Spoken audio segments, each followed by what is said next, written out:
El texto que hemos usado como marco de referencia es el capítulo 1 de Efesios y hemos venido avanzando en las señales que identifican el depósito con que la iglesia saldrá al final de esta crisis. Quiero que me acompañes y vamos a hacer la lectura de el pasaje que, repito, hemos usado como marco de referencia de estudio, Efesios capítulo 1. Y recuerda, la visión que Pablo tiene de la iglesia y que expresa a través de esta revelación de Dios es una iglesia que va más allá de la iglesia dominguera, que va más allá de una congregación local. Es la iglesia establecida en el propósito eterno de Dios y posicionada en aquello para lo cual Dios la estableció. La iglesia que Dios quiere levantar como resultado de esta situación que estamos viviendo. Capítulo 1 de Efesios, a partir del verso 3, sigue conmigo la lectura. Bendito sea el Dios y Padre de nuestro Señor Jesucristo, que nos bendijo con toda bendición espiritual en los lugares celestiales en Cristo, según nos escogió en Él antes de la fundación del mundo, para que fuésemos santos y sin mancha delante de Él, en amor, habiéndonos predestinado para ser adoptados hijos suyos por medio de Jesucristo, según el puro afecto de su voluntad, para alabanza de la gloria de su gracia, con la cual nos hizo aceptos en el amado, en quien tenemos redención por su sangre, el perdón de pecados según las riquezas de su gracia, que hizo sobreabundar para con nosotros en toda sabiduría e inteligencia, dándonos a conocer el misterio de su voluntad, según su beneplácito, el cual se había propuesto en sí mismo de reunir todas las cosas en Cristo, en la dispensación del cumplimiento de los tiempos, así las que están en los cielos como las que están en la tierra. En Él, asimismo, tuvimos herencia, habiendo sido predestinados conforme al propósito del que hace todas las cosas, según el designio de su voluntad, a fin de que seamos para alabanza de su gloria, nosotros, los que primeramente esperábamos en Cristo, en Él también vosotros, habiendo oído la palabra de verdad, el evangelio de vuestra salvación, y habiendo creído en Él, fuisteis sellados con el Espíritu Santo de la promesa, que es las arras de nuestra herencia hasta la redención de la posesión adquirida para alabanza de su gloria. Amén.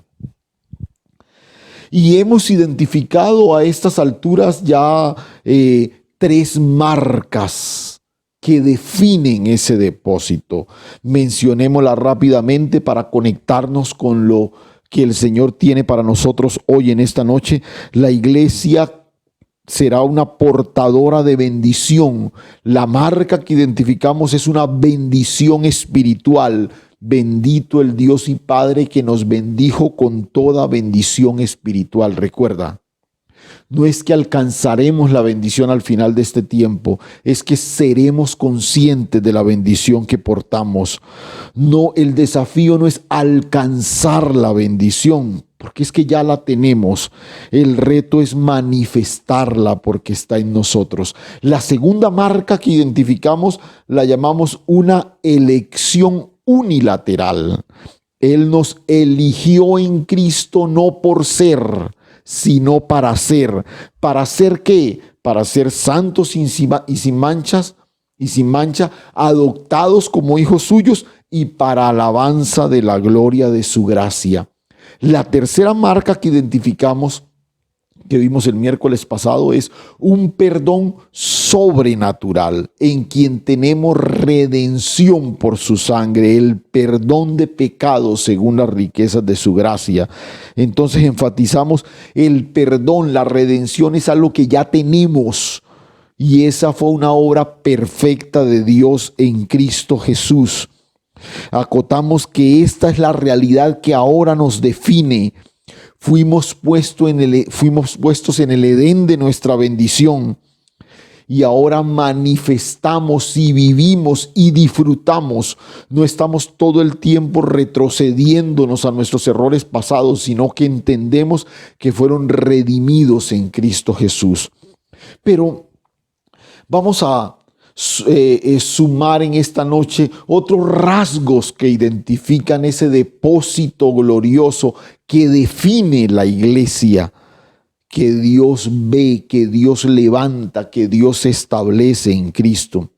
A la altura del versículo 11, en él asimismo tuvimos herencia, habiendo sido predestinados conforme al propósito del que hace todas las cosas, según el designio de su voluntad.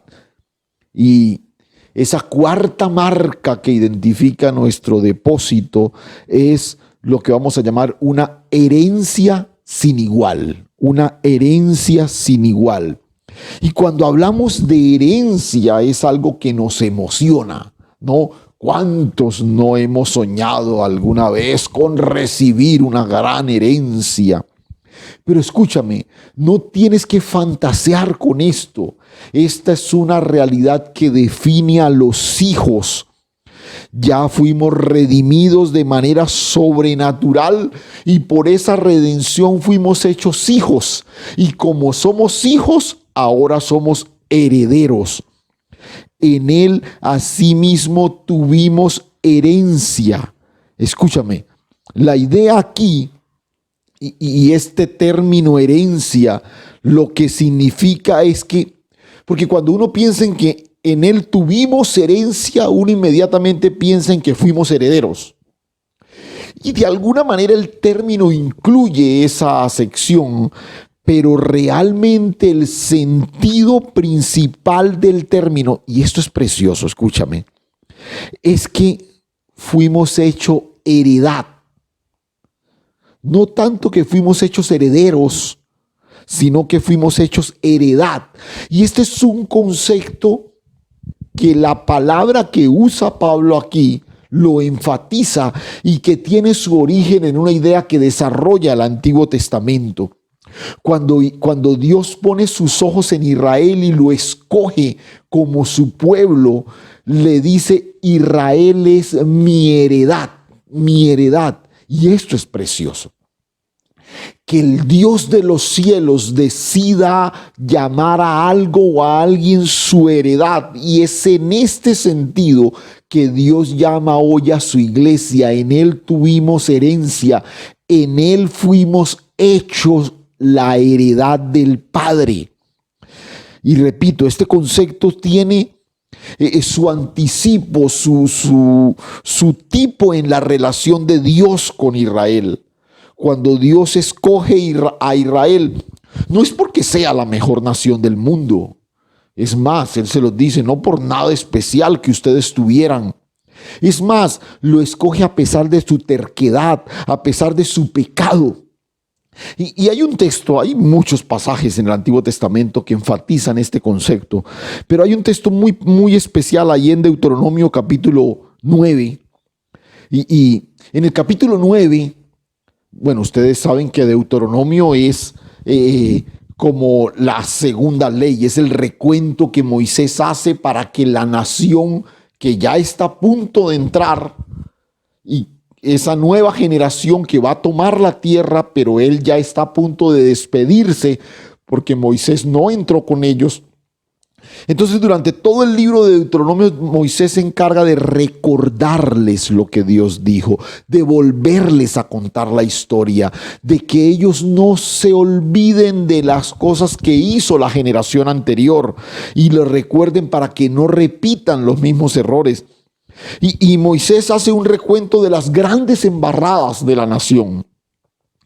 Y en uno de esos momentos Dios llama a Moisés y le dice: yo voy a destruir esta nación, voy a acabarlos. Y mira esto tan bonito, capítulo 9 de Deuteronomio, el versículo 24 dice: rebeldes habéis sido a Jehová desde el día que yo os conozco. Me postré pues delante de Jehová. Estas son palabras de Moisés. 40 días y 40 noches estuve postrado, porque Jehová dijo que os había de destruir. Está refiriéndose a los pecados de Israel y particularmente el episodio del becerro de oro, verso 26.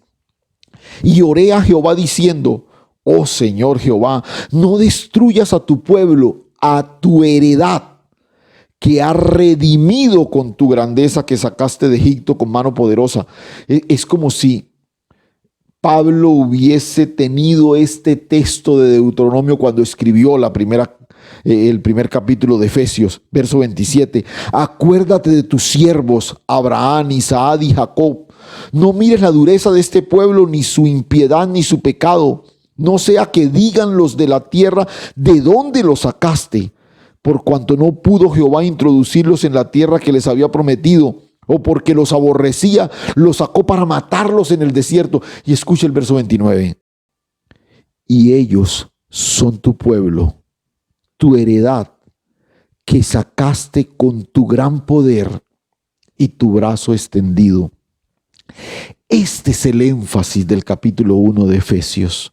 Cuando el Señor menciona que en Él tuvimos herencia, lo que realmente está diciendo, en Él, en Cristo, fuimos hechos la heredad de Dios. Yo no sé si a usted esto le suene emocionante, pero a mí en particular, y es un concepto que me cuesta trabajo asimilar. Este concepto embriónico que apreciamos en el pueblo de Dios, Israel es el pueblo de Dios, alcanza su mayor trascendencia cuando hablamos de hijos de Dios. Nosotros en Cristo fuimos hechos hijos de Dios y como hijos adoptivos heredamos todo lo que el Padre dispuso para nosotros, pero fuimos hechos en Cristo. Escuche esto, la porción de Dios, la herencia de Dios. Y esta es una relación bienaventurada que la iglesia disfruta en este momento. El Señor reunió todas las cosas en Cristo y las manifestó en su porción, su herencia, que es la iglesia. Note, toda la iniciativa, pero también toda la acción son exclusivas de Dios. Espectacular. Pero mire lo que sigue diciendo el texto. En Él tuvimos herencia, habiendo sido predestinados conforme al propósito del que hace todas las cosas, según el designio de su voluntad. Y vuelve a aparecer la palabra predestinación, o sea, esa decisión preestablecida de Dios. Y aquí recuerda, antes dijo, fuimos predestinados para ser adoptados hijos suyos. Y, y como nos predestinó para ser adoptados hijos, también nos predestinó para ser heredad y manifestar su propósito en nosotros. Un propósito previamente determinado. O sea, la porción delimitada receptora de la herencia es la iglesia. Y en esa iglesia Él manifiesta su propósito. Así lo predestinó de antemano. O sea, el asunto aquí es que yo hoy hago parte de esa herencia, de esa porción por razón de un propósito. Y esta es una verdad que hemos enfatizado en otras ocasiones. Por eso los hijos de Dios no andan tratando de encontrar un propósito en la vida. A los hijos fue un propósito el que los trajo a la vida. Tú no andas detrás de un propósito. Este discurso de los motivadores, encuentra tu propósito, construye tu propósito. No. A ti y a mí fue un propósito el que nos trajo a la existencia. Es un propósito el que define, guía, dirige nuestra vida. En Él tuvimos herencia, habiendo sido predestinados conforme al propósito del que hace todas las cosas según el designio de su voluntad.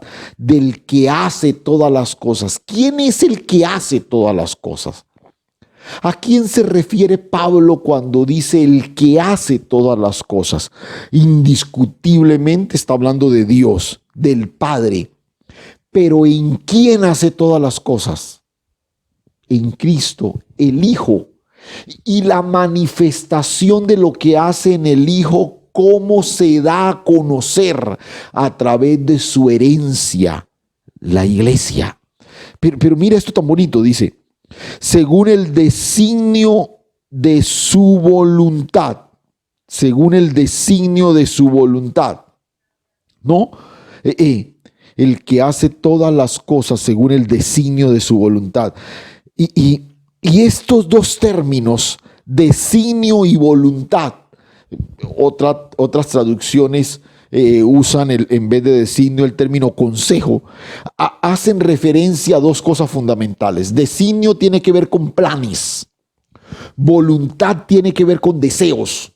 Ojo con esto. O sea, todos los planes de Dios y su deseo fueron manifestados a través de Cristo y dados a conocer por medio de la iglesia.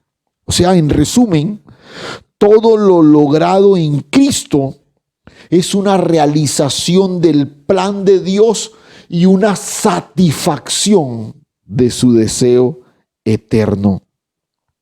Mira, así como enfatizamos en el caso de la elección, la herencia no se obtiene a través de ningún mérito. El propósito eterno de quienes ingresan a la familia de Dios es que sean la herencia de Dios y disfruten de todo lo que Él de antemano preparó para ellos. La iglesia es la porción de la herencia de Dios. Y mira, la centralidad del concepto tradicional de herencia tiene que ver con lo que podamos llegar a tener. Por eso te decía al principio, como que uno fantasea con la idea de que algún día va a recibir una herencia, de que de pronto por allá a un familiar que uno no conocía le dejó algo que le cambió a uno la vida para siempre.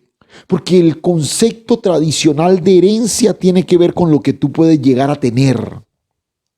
La fuerza de este concepto en la escritura no está en lo que tú puedas llegar a tener, está en la relación que ahora disfrutas por lo que has llegado a ser. Tú y yo fuimos hechos hijos y como hijos herederos.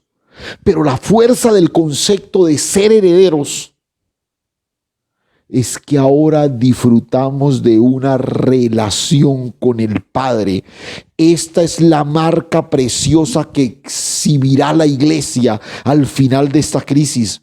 Una iglesia que se siente heredera, porque es la porción escogida de Dios, porque es la comunidad de los hijos. Una iglesia que responde al plan previamente diseñado por Dios y que lo expresa a plenitud. Una iglesia que es el modelo de Él y que exhibe esto para que todos puedan ver la voluntad y el deseo de Dios manifestado a través de ella. Una herencia sin igual.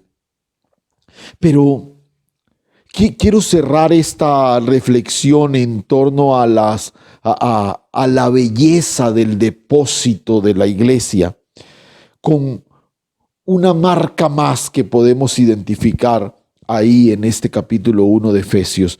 Observa por favor el verso 13. En él también vosotros, habiendo oído la palabra de verdad, el evangelio de vuestra salvación, y habiendo creído en él, fuisteis sellados con el Espíritu Santo de la promesa, que es las arras de nuestra herencia hasta la redención de la posesión adquirida para alabanza de su gloria.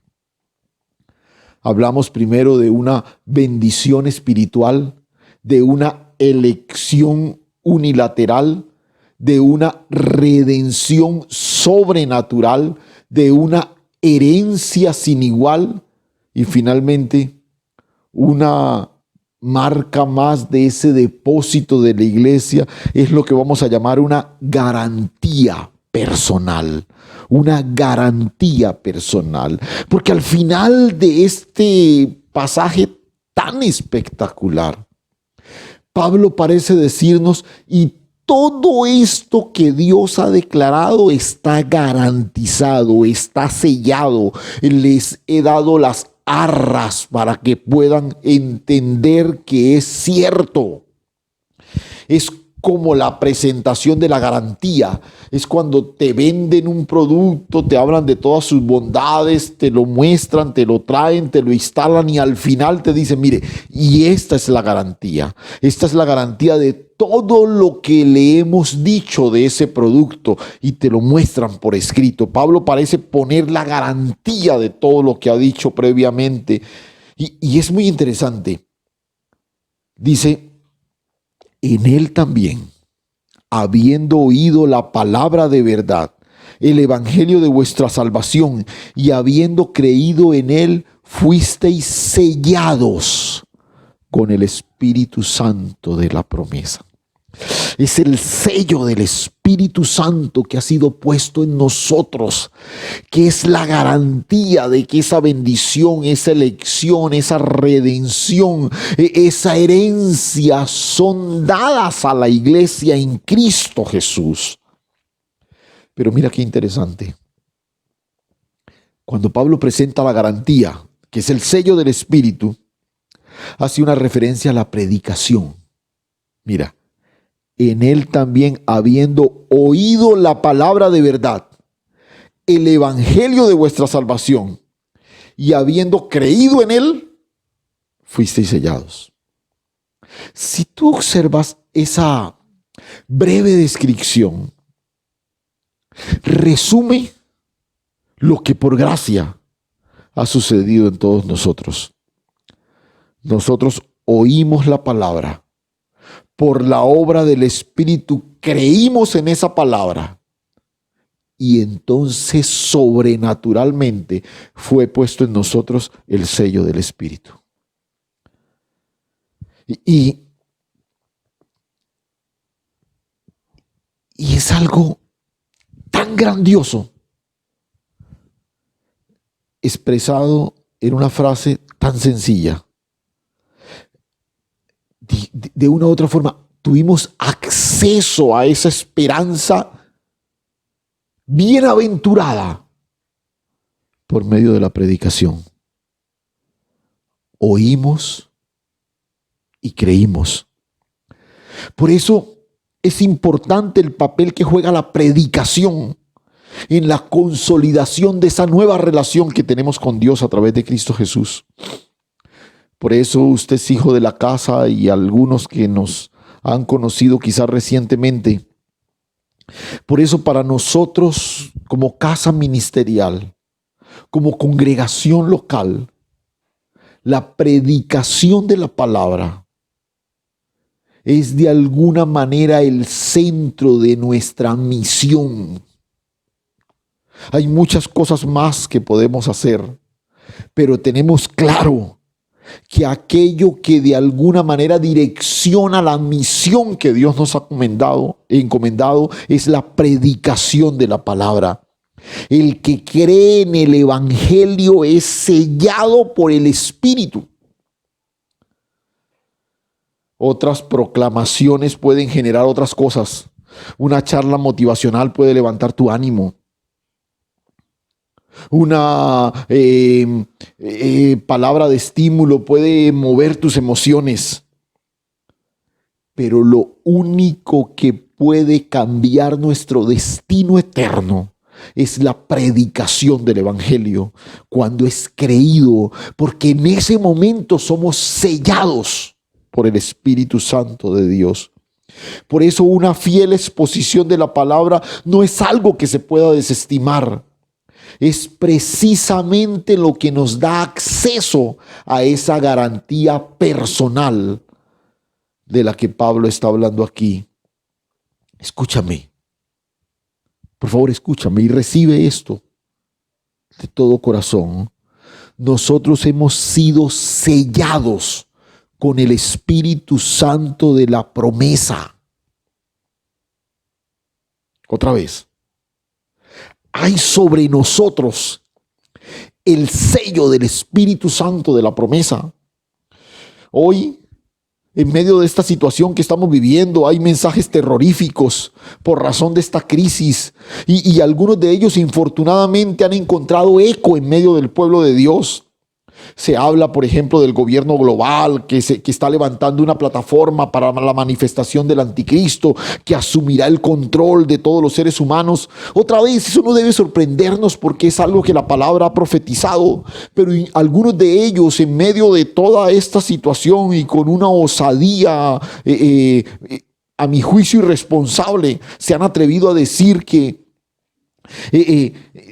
esa marca a través de la cual el anticristo se manifestará y tomará el control es incluso la vacuna que se está preparando y que todo el mundo está esperando para salir de esta situación. E incluso alientan a los hermanos a no vacunarse una vez que esto comience a promoverse. Y me parecen mensajes peligrosos. Pero sobre todo, es un mensaje que desconoce algo de lo que usted y yo debemos estar seguros. Es una convicción que debe tener la iglesia. Es una convicción y una marca que define la belleza del depósito que la iglesia tiene. Escúchame, la iglesia del Señor ya ha sido sellada. El sello que nos ha sido puesto es nada más y nada menos que el sello del Espíritu Santo de la promesa. Nada es más poderoso que la impronta que ha sido puesta sobre la iglesia del Señor. Y esta es una certeza en la que nosotros debemos movernos. Nada ni nadie podrá borrar el sello que ha sido tatuado sobre la iglesia del Señor. Ninguna cosa que se levante podrá apartarnos de aquello para lo cual hemos sido sellados. Es la garantía que cada uno de nosotros tiene. El Espíritu Santo es la garantía. Y Pablo lo menciona con un término que nosotros conocemos y que tiene ese sentido, incluso de manera más enfática en el texto: las arras de la posesión adquirida, las arras de la redención que ya fue consumada. O sea, hay algo de la redención que todavía no ha sido manifestado. Ya fue consumado, pero no ha sido manifestado. Ya, pero todavía no. Entonces, ¿qué garantía nos da Dios de que no va a cambiar de parecer? Es el sello del Espíritu que es puesto en nosotros. Por eso Dios ha hecho habitar en nosotros su Santo Espíritu.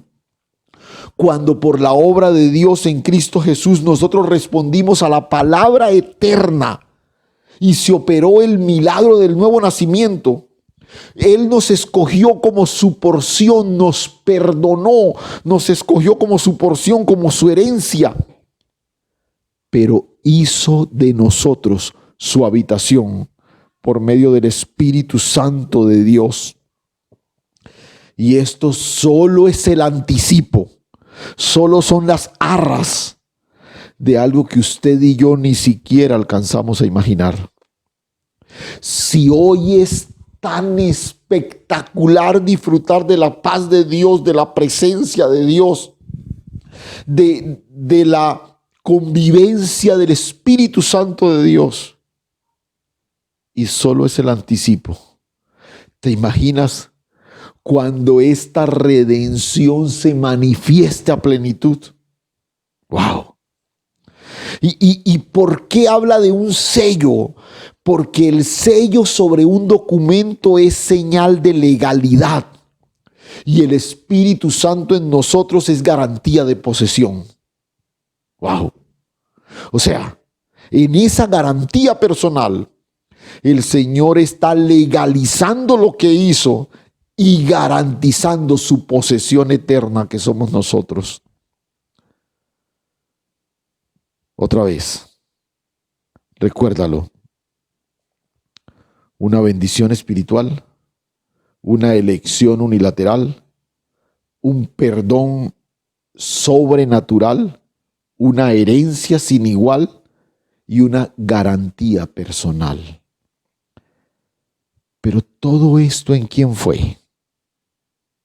Todo esto ¿en quién fue? En Cristo. Este es el vocablo clave en todo este relato. En Él, en Él, en Él. Y si usted observa reiterativamente, Pablo nos recuerda que no es en usted, no es en mí, no es en lo que yo he hecho, no es en lo que usted ha hecho, es en Él, en Él. Toda la grandeza de la obra de Dios en nosotros fue por medio de Cristo. Por medio de Cristo. Lo preparó de antemano antes de la fundación del mundo.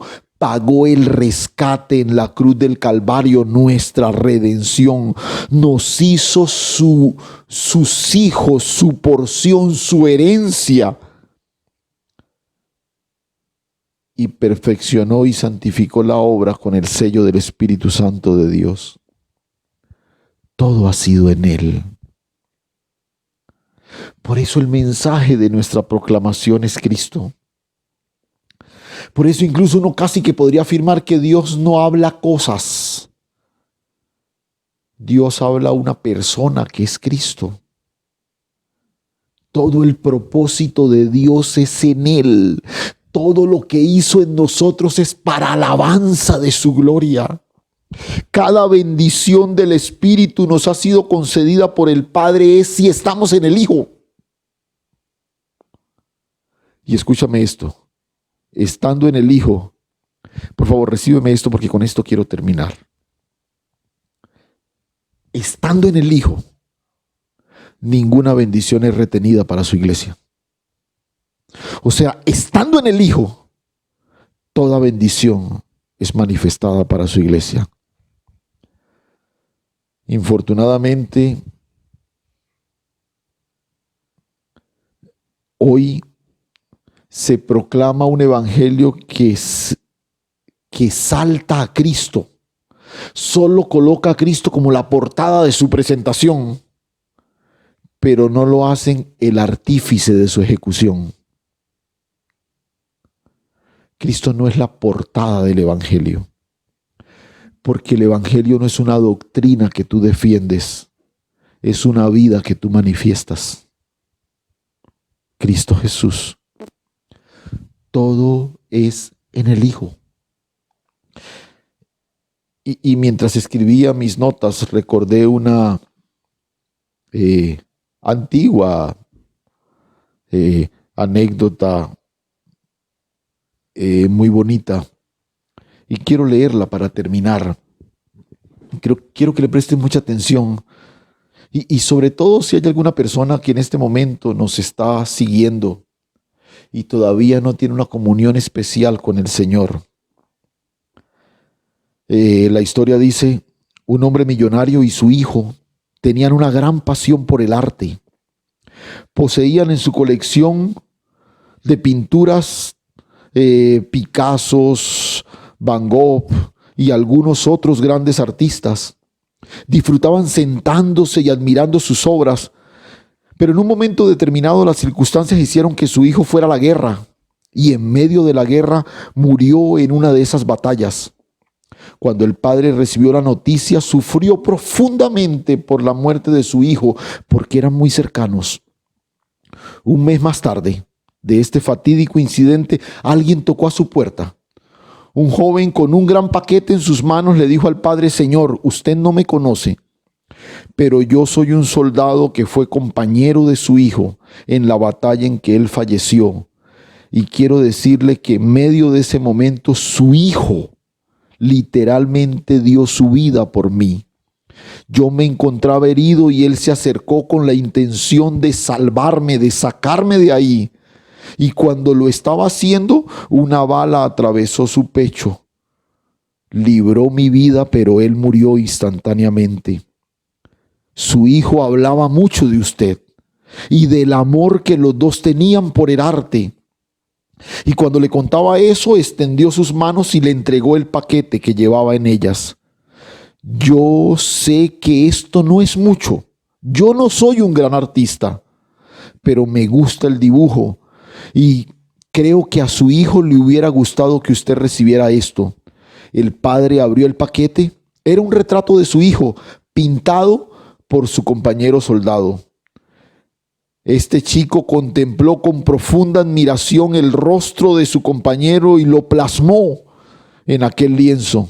Ahí estaba en ese lienzo la imagen de su hijo y el padre la observó conmovido, apreció el realismo de la expresión de los ojos de su hijo en aquella pintura y los suyos se llenaron de lágrimas.